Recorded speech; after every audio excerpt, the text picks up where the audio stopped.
Yeah. So, are your books thrillers? Yes, I hope Okay. so. Are you saying Absolutely. that just because we are here at Thrillerfest?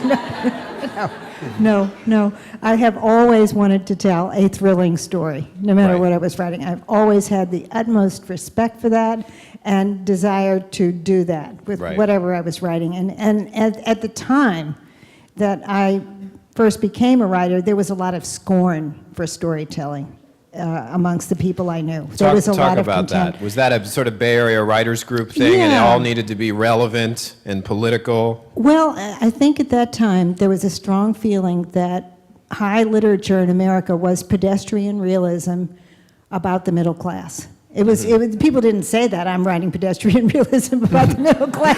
Introduction to middle class literature. Didn't Yeah, say no, that wasn't a But college I mean, course. that's right. what they thought was really important. They Yeah. thought stuff like what I was doing was just junk.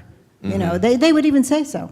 You know, when are you going to stop writing about all this and really write a novel? You know, about. And what was a real novel about? Your Well, mom? You know, or was I it family guess, structured, or something like that. It was Coming of age story. I remember at the time trying to pin down what I felt they wanted. They wanted a small novel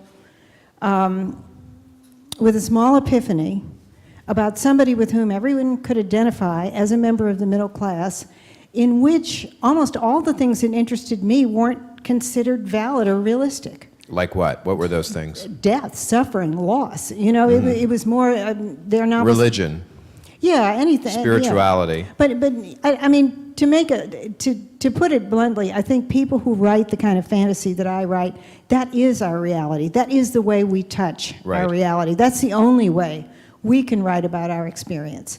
And it feels completely real to us to write about it like that. Right. And that's why, writing Interview with the Vampire, for me, was a big breakthrough, because suddenly I felt I could turn everything that had ever happened to me into material in that book in some symbolic way.